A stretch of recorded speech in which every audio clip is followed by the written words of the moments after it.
Kurasa. Mtazamaji wa EATV, karibu katika Kurasa, upata dakika chache za kufahamu machache kati ya mengi yaliyotufikia mezani kwetu kwa hii leo. Na tuanze kukupekulia kurasa kwa hili.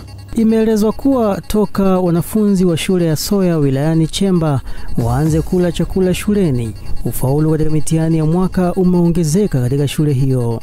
Wakizungumza na Kurasa, baadhi ya wananchi wa kijiji cha Soya wilayani humo wameeleza kuwa awali wanafunzi hao walikata tamaa na ufaulu ulikuwa duni kwa kutopata chakula shuleni. Tangia tunaanza kupika, watoto wetu hawatoroki na wala hawana wajisikia yani ile hofu ya kuja shuleni. Yana wanakuja tu wako vizuri, mchana wanakula, wanacheza huko. Baada ya serikali kuleta kujenga shule mpya ya hapa Mkadinde ambayo ni madarasa 9, yote ni mapya yalijengwa, ni shule complete.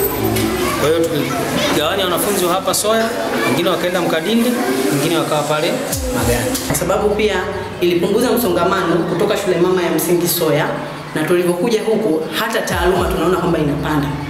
Soya hatukuwahi kufikisha 90% kwa sababu nilikuwa pale, yani nilikuwa mwalimu wa pale awali. Niombe sana kina mama, mkaisimamie majumbani. Kuhakikisha mabinti zetu hawa mmewaona wenyewe walivyojisogeza kwa wingi. Tunawapa nafasi ya kusoma ili na wao waje kuwa kina Samia wajao. Kama Mama Samia Suluhu Hassan asingesoma, sidhani kama ingefikia hatua leo kuwa rais. Na tuendelee na Kurasa. Waendesha bodaboda wakati ya Magomeni wilaya ya Kinondoni katika mkoa wa Dar es Salaam wanakutana na changamoto kubwa za usalama, hasa wanapofanya kazi nyakati za usiku. Wakizungumza na Kurasa, baadhi ya waendesha bodaboda hao wamesema kuwa ni muhimu kuwepo kwa kamera za CCTV katika maeneo ya miji ambayo itasaidia kuongeza usalama wao na kupunguza matukio ya uhalifu. Changamoto nyingine usiku, yani kiafya, sio nzuri sana. Sababu kwa mfano kama hali tulokuwa nayo sasa hivi ya upepo, kuna wenzetu wengine hawapende kuvaa makoti.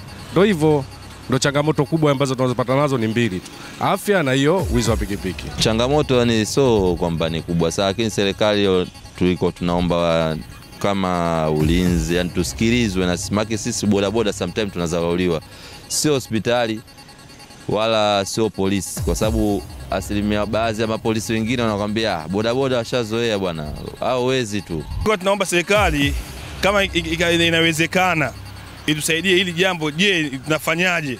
Sababu unajua una viongozi husika. Na sababu kama kuna viongozi husika, tukimtoa kwa mfano hapa Mombe Chai, tusimuingize mpaka ndani. Unakuta mwingine anakaa sema vichochoroni. Ule mtu ukifikisha barani anakuta mtu hataki kushuka, anataka mwingine mpaka sehemu ambayo anapokwenda yeye. Je, inakuwaje kule mbeleni kwa safari? Na vile tunachokiomba serikali tusaidie sisi kama wana bodaboda. Kwa shauri tutafanywa unyama, sio usiku wala sio mchana. Hata mchana kwenyewe unampeleka abiria na kwamba nisubiri hapo, au anakwambia nisubiri hapo, naingia ndani ndio moja kwa moja. Na tumalizie Kurasa kwa hili. Vijana wajasiriamali kutoka halmashauri ya wilaya ya Chalinze mkoani Pwani walia kukosa mikopo ambayo ingewasaidia kujikwamua kimaisha ili kuepukana na tabia kukaa kijiweni bila kufanya kazi. Wakiongea na Kurasa, baadhi ya vijana hao wamesema kuwa hali kwa sasa imekuwa ngumu, ambapo kama wakipata mikopo hiyo basi itawapunguzia uzururaji na kukaa mitaani bila kufanya kazi, pamoja na kuachana na mawazo potofu.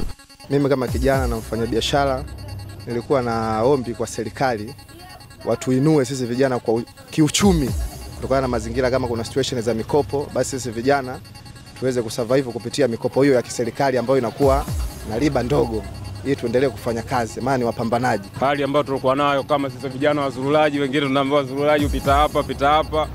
Kwa hiyo ni vibaya tukiwaweka tukiwapoteza vijana wetu. Kwa hiyo tunahitaji mnawasaidia vijana waweze kujikamua kwenye kimaisha. Kama halmashauri inaweza kutudhamini kupata mikopo tuweze kujikimu na maisha yetu. Maana maisha yamekuwa magumu sana, tusije tukaingia kwenye mambo mengine ya uwizi. Si hatupendi. Tunapenda kujishughulisha. Na tumekufungulia na kufungia Kurasa kwa hayo machache kati ya mengi yaliyotufikia mezani kwetu kwa hii leo. Kesho je, kuna nini? Tafadhali usikose kuangalia Kurasa. Na kwa niaba ya wale wote walioshiriki kuletea Kurasa kwa siku hii ya leo, mimi naitwa Abel Kilumbu. Endelea kufuatilia kipindi bomba na makini kutoka hapa EATV.